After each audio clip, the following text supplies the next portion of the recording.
Paletas.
Los colores de la pasión. Pablo Picasso. La crucifixión.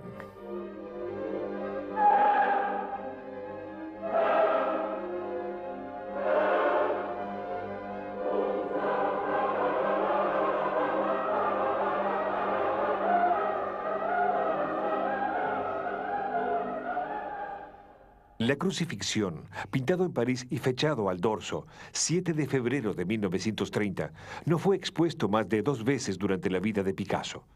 El cuadro forma parte del lote de obras donadas al Estado francés por los herederos del pintor, en regla con los derechos de sucesión. El inventario de los miles de objetos dejados por Picasso ha permitido otro enfoque de la obra del pintor. Como Goya, Picasso se había armado una colección personal que no reflejaba exactamente lo que exponía o vendía. Figuraban allí esculturas, cerámicas, numerosas libretas con apuntes de dibujos y cuadros a veces difíciles de clasificar, como la crucifixión. En febrero de 1930, Picasso tiene algo más de 48 años. Es rico y célebre. Está casado desde hace 12 años con Olga Koklova. La conoció en 1917 en Roma, donde la joven bailaba en los ballets rusos de Sergio Diaghilev. Para Diaghilev, Picasso había compuesto el telón de fondo, los trajes y los decorados de Parade. En 1921, Picasso y Olga tuvieron un hijo, Paulo. Viven en la calle La Boétie, cerca de los Campos Elíseos, en un departamento muy burgués. En el piso superior, la misma sucesión de piezas sirve de depósito desordenado y de atelier para el pintor. Hacia 1925, las relaciones de la pareja se degradan. Picasso se siente atraído por sus amigos artistas y por la vida de bohemio. Olga, más mundana, se aburre. Ella multiplica las escenas de celos, espía al pintor, lo acosa. Las crisis se suceden, siempre más violentas. Es en este contexto que Picasso pinta, a comienzos de 1930, una crucifixión. El decorado del Calvario y varios de los personajes son reconocibles. Cristo sobre su cruz, los soldados que juegan su túnica a los dados, el centurión que hiere al costado del torturado para asegurarse de su muerte. Los 2 ladrones descendidos de sus cruces y cuyos miembros los soldados quebraron. Otros personajes son más difíciles de identificar.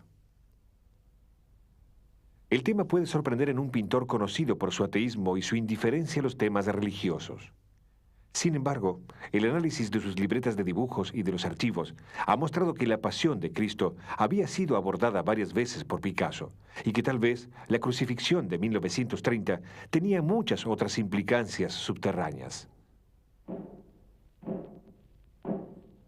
Cabeza de perro y Cristo crucificado, 1892. Picasso tiene 11 años. Cristo crucificado, 1896. Cristo ante Pilatos, 1896. Mujer rezando a la cabecera de un niño, 1899. Rostro de Cristo, 1901. Cristo en la cruz, 1902. Crucifixión en medio de escenas de abrazos, 1903.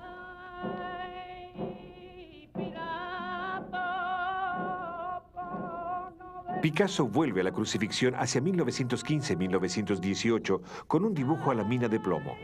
En la misma época, ejecuta varios dibujos de inspiración cubista, donde son puestas en escena las tres cruces. El Caballero de la Lanza hace su aparición.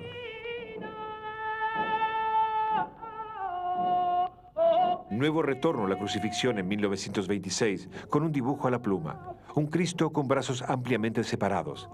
El centurión con lanza, figuras llorosas y un cuerpo tendido en primer plano.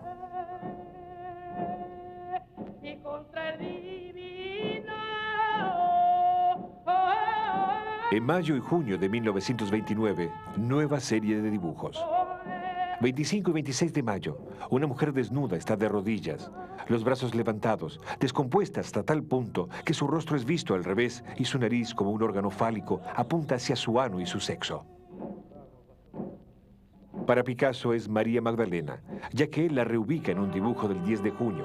Ella está al pie de la cruz, se ven los pies de Cristo, un fragmento de la escalera, los jugadores de dados, los centuriones y toda suerte de rostros de la muchedumbre. 17 de junio, igual dibujo, pero simplificado.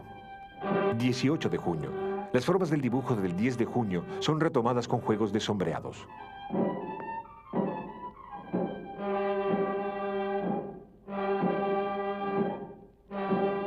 En 1930, un dibujo al lápiz ubica nuevamente a varios de los actores del sacrificio.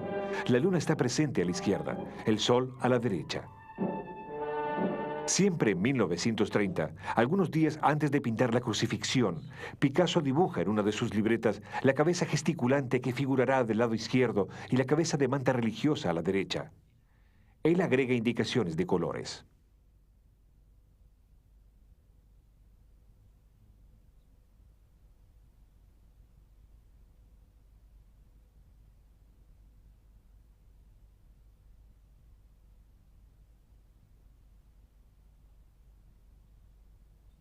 La crucifixión es un trozo de contrachapado sobre el que Picasso pintó directamente al óleo. No es aparente ninguna capa de apresto. La técnica es simple. Los trazos limitan las formas, que son dadas por manchas de colores realizadas al pincel y con cuchillito de paleta.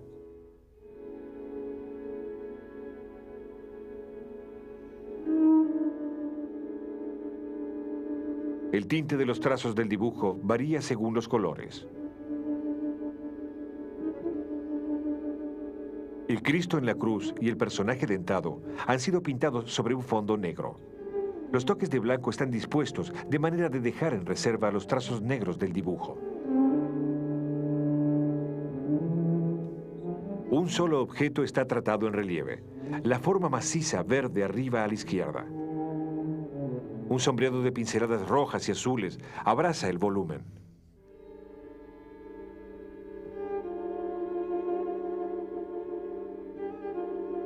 Picasso pintó la forma triangular amarilla abajo a la derecha, sobre un fondo verde que es visible no lejos.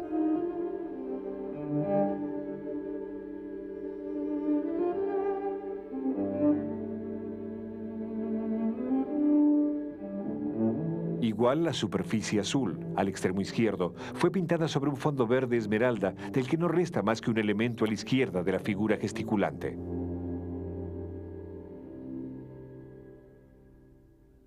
El pintor, por lo tanto, ha retomado varias veces su composición hasta lograr un equilibrio cromático satisfactorio.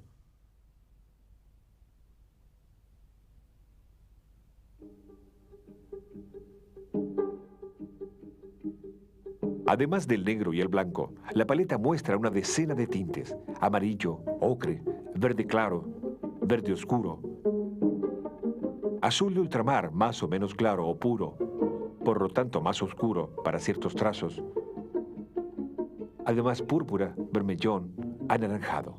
Las formas coloreadas están entremezcladas. Los colores complementarios o casi complementarios están yuxtapuestos de manera de obtener los contrastes más estridentes y también efectos ópticos agresivos. Es como si la exuberancia y el choque de los colores quisieran traducir el paroxismo del sufrimiento. La oposición brutal entre las siluetas blancas del centro y el fondo negro resume todos estos contrastes. El color sirve también para dramatizar algunos fragmentos de la escena. Los cuerpos dislocados de los dos ladrones pasan del amarillo al azul como si poco a poco fuesen ganados por la muerte. El brazo de Cristo y la parte de la cruz sobre la que el hombre está por clavarlo son todavía amarillos, aún no invadidos por la blancura del grupo central, blancura que evoca el cadáver y el sudario. La lanza del centurión, primero roja, se vuelve ocre cuando pasa delante de la escalera y negra cuando pasa a la zona blanca.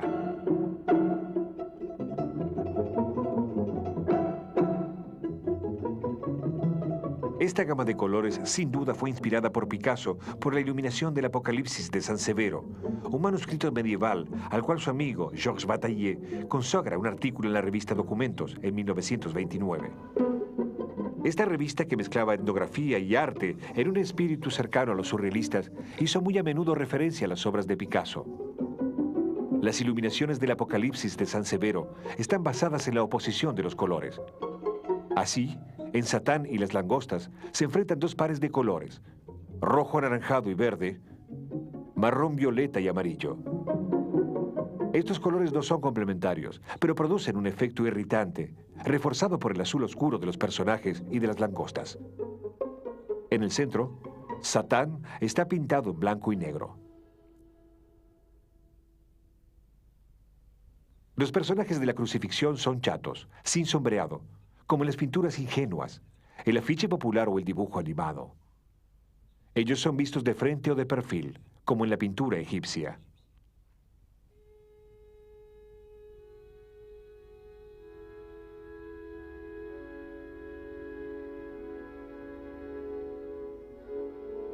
El espacio del Gólgota está apenas sugerido, pero las cruces de los dos ladrones, pequeñas, parecen muy alejadas.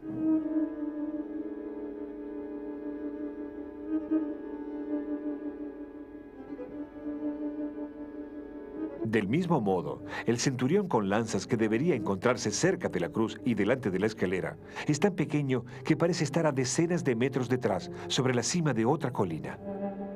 Todavía un recuerdo de las iluminaciones del Apocalipsis de San Severo.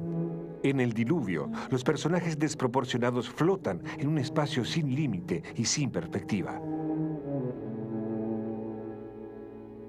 La mirada es desviada por la proliferación de los miembros. Primero, el espectador no percibe si el gran pie azul de la derecha pertenece al personaje con máscara amarilla y roja, o a su vecino, o al soldado que juega a los dados. Él descubre después que la máscara amarilla y roja es él mismo provisto de pies pequeños. El cuadro respeta una simetría clásica. La cruz está situada en el centro y los grupos de personajes se equilibran a derecha e izquierda.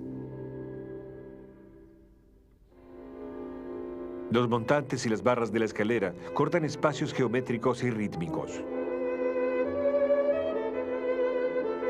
La crucifixión, tal como es reproducida en los libros o los catálogos, mezcla los límites del espectador. Ella podría ser tanto un vasto fresco como un gran cuadro de género. La sorpresa del visitante del Museo Picasso se debe tanto a la estridencia de los colores como al descubrimiento del tamaño modesto del cuadro.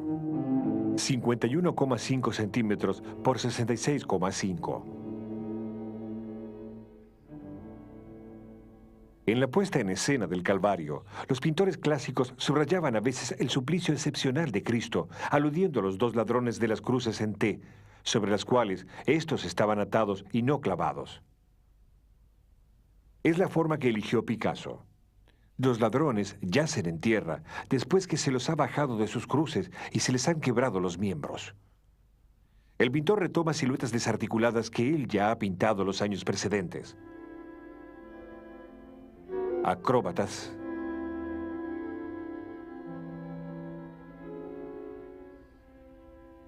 o nadadoras. Recuerda también, sin duda, los ahogados del diluvio en el Apocalipsis de San Severo. El Cristo del dibujo de 1927 tenía aún una estatura imponente y una cabeza detallada. El de la pintura de 1930 tiene brazos muy someros y el aire frágil como un niño. Su cabeza minúscula y redonda, donde solo 3 puntos figuran ser los ojos y la boca, se inspira en las estatuas de las Cíclades, que mostraba la revista Cuadernos de Arte en 1929, justo después de un artículo consagrado a las telas recientes de Picasso.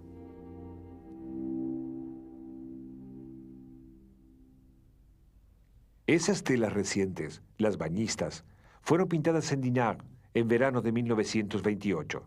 Ellas muestran también esas cabezas pequeñas y esos cuerpos deformados.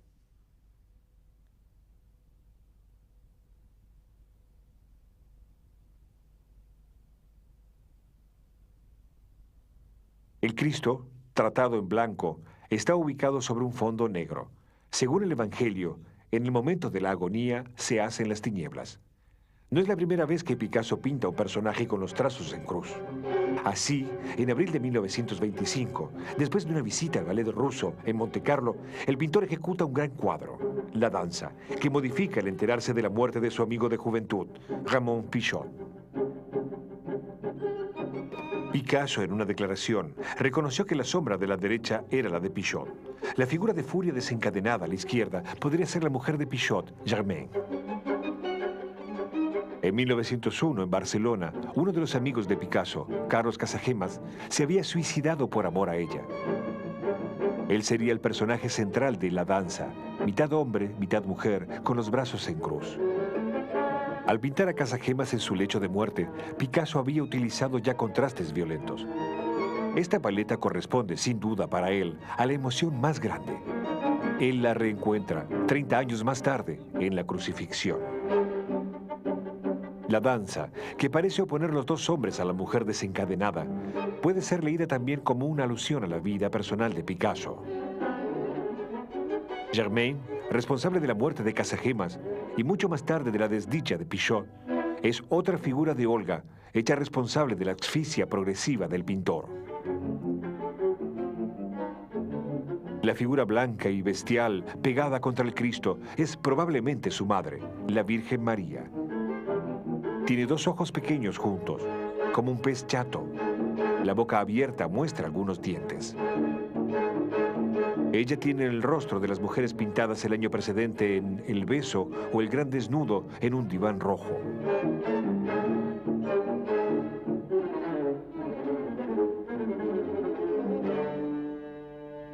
El hombre que clava sobre la escalera recuerda a varias figuras filiformes que inventa Picasso en esa época, eco de esculturas africanas. Desde comienzos del siglo, los pintores y sobre todo los cubistas como Braque o Picasso coleccionan las artes primitivas y se inspiran en ellas.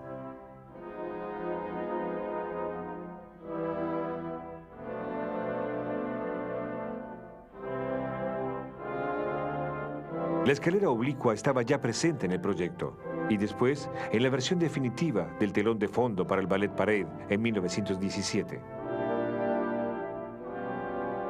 Otra reminiscencia, un grabado de Jacques Callot de la serie Las desdichas de la guerra. El árbol de los ahorcados con sus 2 ramas principales se parece a la cruz. Contra su tronco, oblicua, una escalera. Al pie del árbol, 2 soldados juegan a los dados. Es a Callot a quien Picasso pidió prestado el tambor. Los 2 soldados son deformes, monstruosos y tienen perfiles de aves al acecho. El centurión a caballo con su lanza no tiene ya el papel que ocupaba en algunos cuadros de Quattrocento o también en Rubens.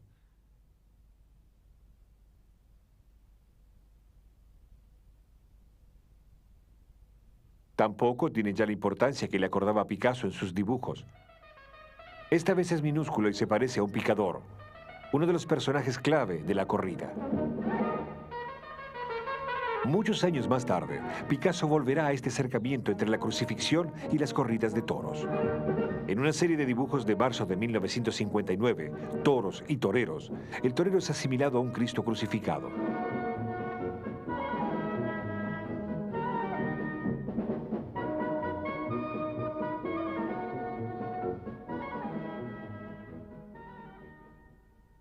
Cerca de la cruz, a caballo sobre la frontera entre la zona de tinieblas y la zona de claridad, se yergue una pequeña figura enigmática. Picasso ha dado de ella una versión aislada en 1929. Es una imagen que une al sol y la luna, pues el día y la noche se suceden en el momento de la muerte de Cristo. El sombrero triangular podría simbolizar el gorro frigio que cubre el dios persa Mitra. Dios solar, él pesaba las almas en el más allá. Se le sacrificaba a un toro.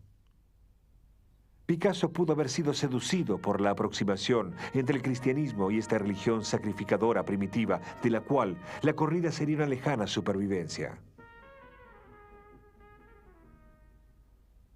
El tema es abordado por Georges Bataille en un número de documentos en homenaje a Picasso. En su texto, Sol podrido, Bataille opone dos imágenes del sol. El sol del mediodía, la concepción más elevada y más abstracta, y la imagen del sol mirado fijamente y que se torna horriblemente feo, vuelve ciego o loco. Él identifica al sol mirado con el hombre que degüella al toro en el culto de Mitra.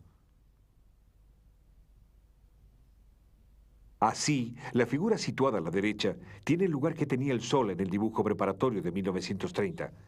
Rostro solar con ojos rojos, coronado de plumas o de rayos. Recuerda él también a ciertas esculturas de África o a ciertas máscaras o yelmos de Oceanía. Es la figura de un dios o de un brujo participando en una ceremonia de la cual Cristo y el personaje que evoca a Mitra serían los otros principales actores. O si no, una suerte de arcángel resplandeciente como hay en los juicios finales de la pintura clásica. El objeto verde situado a la izquierda sería la esponja que un hombre embebe en una mezcla de vinagre y agua, la bebida de los soldados romanos, y la tiende a Cristo, que en su agonía ha pedido de beber. Picasso hace de ella una masa enorme, en relieve, amenazante, como una roca lista a aplastar al personaje que se encuentra debajo. Este personaje ambiguo ocupa el lugar que tenía la luna en el dibujo preparatorio de 1930. Su boca muy abierta tiene, en efecto, forma de media luna. Su perfil evoca el de algunas esculturas de Oceanía. Es un pájaro abigarrado, una suerte de loro de pico abierto, montado sobre un cuerpo de forma humana. En los meses que preceden a la crucifixión, Picasso pinta varias veces a tales monstruos. Pinta también cabezas de mantas religiosas posadas sobre cuerpos explícitamente femeninos. Una de esas figuras se reencuentra aferrada al personaje de la derecha, que alza los brazos al cielo y asume la pose de una de las María Magdalenas de los dibujos preparatorios. Picasso ha abandonado el rostro vuelto hacia el sexo, en beneficio de una máscara animal. Pero esta misma máscara es una alusión sexual. La manta religiosa hembra es un insecto muy voraz a quien sucede a veces el mordisquear a su macho durante la cópula.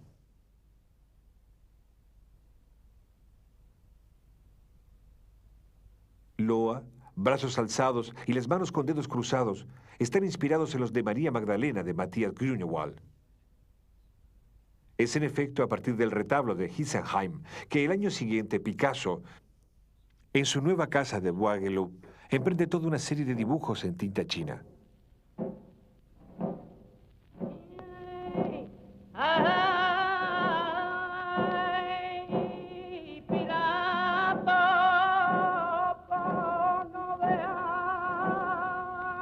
Objetos y personajes están ahora dilacerados, como descompuestos.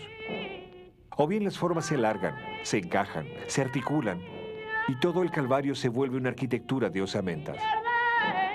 A veces un toque de humor viene a atenuar esas visiones de pesadilla. El perisonium de Cristo, ese velo de pudor que por tradición figura como cubriendo sus riñones, Es tratado por Picasso como un pañal de bebé, y el pintor dibuja hasta el alfiler de nodriza. Otra broma prevé un tornillo en lugar del clavo. Todos esos dibujos muestran lo preocupado que estaba Picasso por la crucifixión. Soñaba tal vez con una gran composición de la que el pequeño cuadro de 1930 no hubiera podido ser más que el bosquejo. Picasso retomará el tema en 1937 con estudios de lágrimas y de llorosas.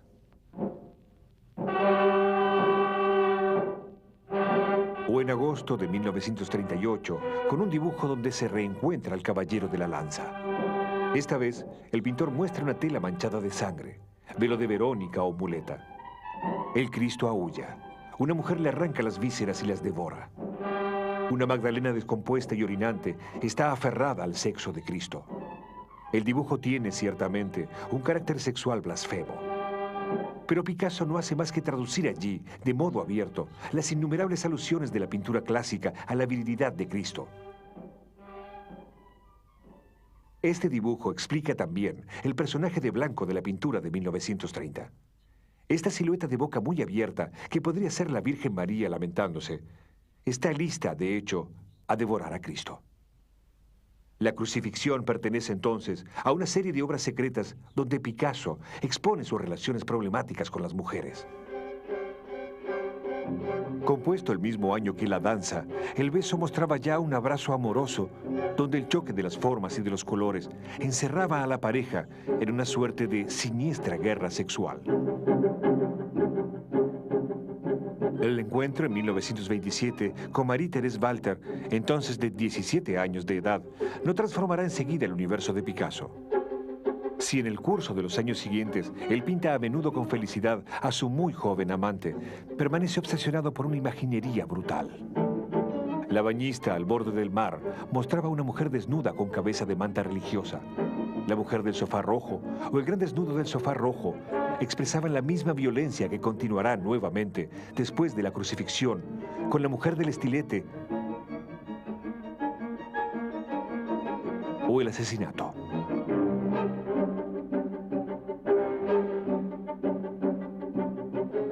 Y hasta Guernica, donde Picasso repone en escena, en una inmensa gama de gris, personajes fabulosos y gestos trágicos de sus cuadros precedentes. Pero Guernica era la ilustración de un drama mundial y el cuadro gigante había sido pintado para ser mostrado. La crucifixión, a pesar de la universalidad del tema, no estaba destinado a ser exhibido. Nadie puede decir con certeza por qué el pintor quería guardar precisamente esos cuadros. Pero esta abundante serie de los años 20 y 30 es como el diario íntimo de una larga crisis que se condensó en ese pequeño cuadro de la crucifixión, del cual el pintor no se separó.